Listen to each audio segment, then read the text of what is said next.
తేనెటీగల పుస్తకం.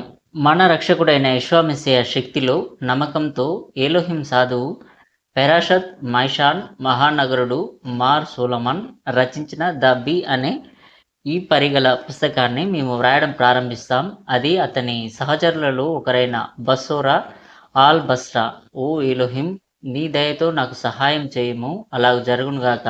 మొదట క్షమాపణ. పిల్లలు తల్లిదండ్రుల కోసం కాదు, తల్లిదండ్రులు ఆత్మీయ పిల్లల కోసం సంపద కూర్చుకోవాలి అని దీవించబడిన పౌలు అన్నాడు. కాబట్టి మేము నీకు ప్రేమ రుణాన్ని తీర్చుకోవాల్సి ఉంది.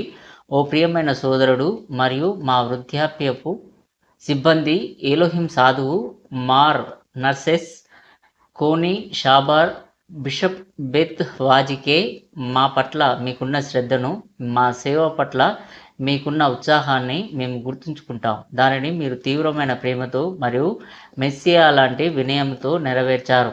మరియు మేము అప్పుడప్పుడు ఒకరితో ఒకరు ప్రేమపూర్వక సమావేశాలు చేసుకున్నప్పుడు ఈ భౌతిక ప్రపంచంలో ఎలోహిం తన పాలనలో చేసిన వివిధ విషయాల గురించి, అలాగే ఆయన వెలుగులో చేయబోయే విషయాల గురించి కూడా మీరు ప్రశ్నలు అడగడం మరియు విచారించడం అలవాటు చేసుకున్నారు. కానీ మేము మోషే వాక్ సంకోచం అనే లోపంతో బాధపడుతున్నందున ప్రయోజనకరమైన పేరా 2 గురించి మీకు పూర్తిగా తెలియజేయలేకపోయాము. మీరు విచారించిన విషయాల గురించి సరైనదే, మరియు ఈ కారణంగా పవిత్ర గ్రంథాలపై ప్రయోజనకరమైన చర్చ నుండి మమ్మల్ని నిరోధించారు. అప్పటి నుండి ఎలోహిం మనల్ని ఒకరి నుండి ఒకరు విడిపోవాలని కోరుకున్నాడు మరియు పాలించాడు. మరియు మరణదూత అయిన వృద్ధాప్య సంకేతం మనలో కనిపించింది మరియు మేము వృద్ధులమై సంవత్సరాల్లోకి వచ్చాము. 2 ప్రపంచాలలో ఎలోహిం పాలన గురించి క్లుప్తంగా మీకు తెలియజేయడానికి నాలుకకు రెల్లు మరియు పెదవులకు సిరాతో మాకు మంచిగా అనిపించింది. మరియు ఇదిగో, మేము ఈ విశ్వం మొత్తానికి సంబంధించిన అధ్యాయాలు మరియు విభాగాలను దైవిక పుస్తకాల తోట నుండి మరియు తండ్రులు మరియు వైద్యుల ముక్కల నుండి సేకరించాము. ఈ ప్రపంచ సృష్టి ప్రారంభాన్ని మా నిర్మాణానికి పునాదిగా ఉంచాము మరియు రాబోయే ప్రపంచం యొక్క ముగింపుతో ముగించాము. మేము ఈ పుస్తకాన్ని తేనెటీగల పుస్తకం అని పిలిచాము, ఎందుకంటే మేము 2 నిబంధనల పువ్వులు మరియు పవిత్ర గ్రంథాల పువ్వులను సేకరించి వాటిని మీ ప్రయోజనం కోసం అందులో ఉంచాము. గాజు రెక్కలున్న సాధారణ తేనెటీగ ఎగురుతూ, రెక్కలు విరుగుతూ వివిధ రంగుల పువ్వులపై, వివిధ వాసనల పువ్వులపై వెలిగించినట్లుగా వాటి నుండి తన చేతి పని నిర్మాణానికి ఉపయోగపడే పదార్థాలను ఎంచుకొని సేకరిస్తుంది. మరియు మొదట పువ్వుల నుండి పదార్థాలను సేకరించి వాటిని తన తొడలపై మోసుకొని తన నివాసానికి తీసుకువచ్చి మైనపు పునాదితో తన భవనానికి పునాది వేస్తుంది. తర్వాత వసంత పువ్వులపై ఉన్న స్వర్గపు మంచులో కొంత భాగాన్ని తన నోటిలో సేకరించి దానిని తీసుకువచ్చి ఈ కణాలలోకి ఊదుతుంది. మరియు పురుషుల ఉపయోగం మరియు తన స్వంత పోషణ కోసం దువ్వెన మరియు తేనెను నేస్తుంది. అదేవిధంగా మేము బలహీనంగా పాత నిబంధనలోని లేఖనాల శిలల నుండి శారీరక పదాల రాళ్లను కత్తిరించి ఆధ్యాత్మిక చట్టం యొక్క భవనానికి పునాదిగా ఉంచాము.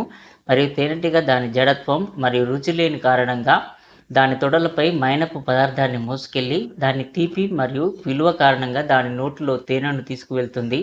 అలాగే మనం భౌతిక చట్టాన్ని పునాది ద్వారా ఆధ్యాత్మిక గోపురం యొక్క భవనం పైకప్పు మరియు పైకప్పు కోసం ఆధ్యాత్మిక చట్టాన్ని నిర్దేశించాము. మరియు నిపుణుడైన తోటమాలి మరియు పండ్ల తోటల పెంపకదారుడు తోటల మధ్య తిరుగుతూ ఉత్తమమైన పండ్ల రకాలను వెతుక్కుంటూ వాటి నుండి కొమ్మలు మరియు రెమ్మలను తీసుకుని తన సొంత పొలంలో నాటినట్లుగా, అలాగే మనం కూడా దైవిక పుస్తకాల తోటలోకి వెళ్ళి దాని నుండి పేజీ 3ని సేకరించాము.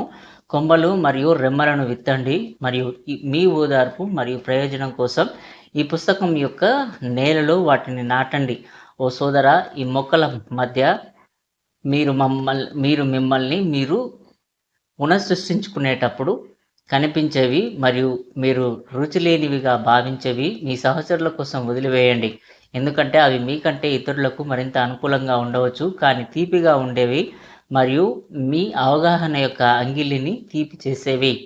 మీరు తినిపించి మీ ఆకలిని తీర్చుకోండి, అయితే వాటి చిన్నతనం కారణంగా అవి మిమ్మల్ని నింపకపోతే వాటి మూలాల కోసం వరుసగా వెతుకుతాయి మరియు అక్కడ నుండి మీ కొరత తీరుతుంది. ఓ సోదరా, నిజమైన ప్రేమ ఉన్న చోట భయం ఉండదని కూడా తెలుసుకోండి, మరియు వాక్ స్వాతంత్రం ఉన్న చోట భయం ఉండదు.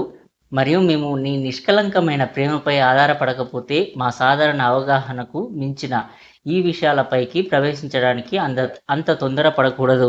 ఎందుకంటే ప్రేరేపిత దేవుళ్ళలో ఒకరి మాటలలో నీకు తేనె దొరికినప్పుడు నీకు సరిపడా తినండి, లేకపోతే నీకు తృప్తి కలిగినప్పుడు నువ్వు దానిని వాంతి చేసుకుంటావు.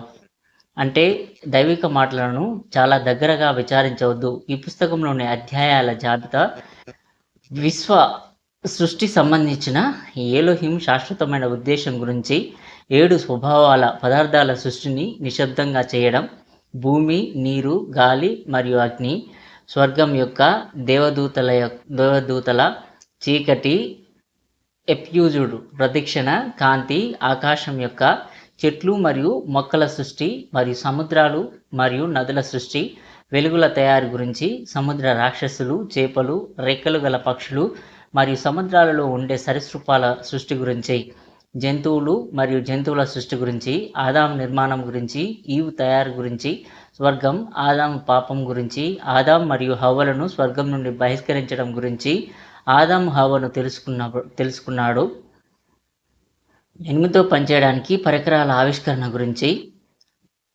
శతాబ్దం, నోహావు మరియు జలప్రలయం గురించి, మెల్కిసెదెకు యొక్క నోహావు తరాలలో 3 కుమారుల నుండి 72 కుటుంబాలు ఎలా పుట్టుకొచ్చాయో, జలప్రలయం నుండి ఇప్పటి వరకు ఉన్న తరాల పరంపర గురించి, టవర్ నిర్మాణం గురించి, అబ్రహాం యొక్క యోబు శోధన గురించి, ఇస్సాకు యాకోబును ఆశ్రయించిన విషయం, యోసేపును గూర్చినది, మోషే మరియు ఇజ్రాయేల్ సంతతికి చెందినవారు, మోషే కర్ర నుండి, నూను కుమారుడైన యెహోషువ, న్యాయాధిపతులు, ఇజ్రాయేలు రాజుల సంక్షిప్త సమాచారం, ప్రవక్తల మరణం గురించి, వారు ఎలా మరణించారు మరియు ఎక్కడ వారిని ఖననం చేశారు, కొత్త నిబంధనలో చేయబడిన దైవిక యుగం మరియు యెషువ వంశావళి గురించి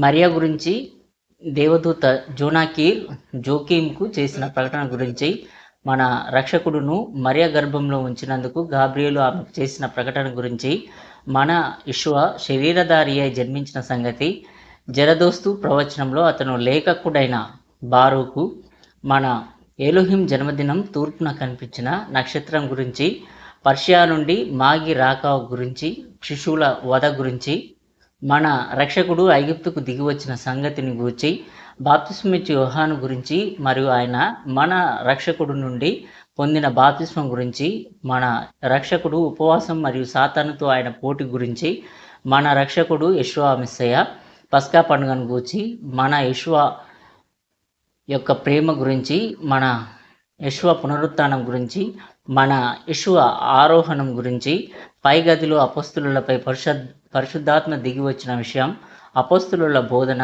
వారి మరణాలు మరియు వారిలో ప్రతి ఒక్కరిని సమాధి చేసిన స్థలం గురించి, అతని తరగతిలో ఒకరి తర్వాత ఒకరు 12 మంది అపొస్తలులు మరియు 70 మంది శిష్యుల పేర్లు, చిన్న విషయాలకు సంబంధించినవి, వివాహితులైన అపొస్తలుల విషయాలు మొదలైనవి, తూర్పు పితృసామ్యుల పేర్లు మరియు వారు ఖననం చేయబడిన ప్రదేశాలు, జలప్రలయం నుండి నేటి వరకు ప్రపంచంలో పరిపాలించిన రాజుల పేర్లు మరియు వారిలో ప్రతి ఒక్కరి పాలన సంవత్సరాల సంఖ్య, మాదీయుల మరియు ఈజిప్షియన్ల రాజుల పేర్లు, లేఖనాలను తెచ్చి వాటిని అనువదించిన 70 మంది పెద్దల పేర్లు, రోమన్ చక్రవర్తుల పేర్లు మరియు పర్షియా రాజుల పేర్లు, కాలాల ముగింపు మరియు రాజ్యాల మార్పు గురించి, రోమ్ బిషప్ మెథిడోయియస్ పుస్తకం నుండి, ఉత్తర ప్రాంతంలో ఖైదు చేయబడిన గోగు మరియు మాగోగు గురించి, నాశనపుత్రుడైన మెస్సియా విరోధి రాకను గురించి, మరణం మరియు శరీరం నుండి ఆత్మ నిష్క్రమణ, మృతుల పునరుత్థానం మరియు సాధారణ పునరుత్థానం, భౌతిక ప్రపంచం ముగింపు మరియు కొత్త ప్రపంచం ప్రారంభం, పునరుత్థాన దినమున మానవులు ఎలా లేస్తారో, నీతిమంతుల ఆనందం, పాపుల హింస మరియు వారు అక్కడ ఎలా ఉంటారో, గెహెన్నాలో ఉన్న దయ్యాలు మరియు పాపుల విషయంలో వారు శిక్షించబడి బాధలు అనుభవించి శిక్ష అనుభవించిన తర్వాత వారికి కరుణ చూపబడుతుందో లేదో మరియు వారికి కరుణ చూపబడితే అది ఎప్పుడు జరుగుతుంది. అదస్సుచీలు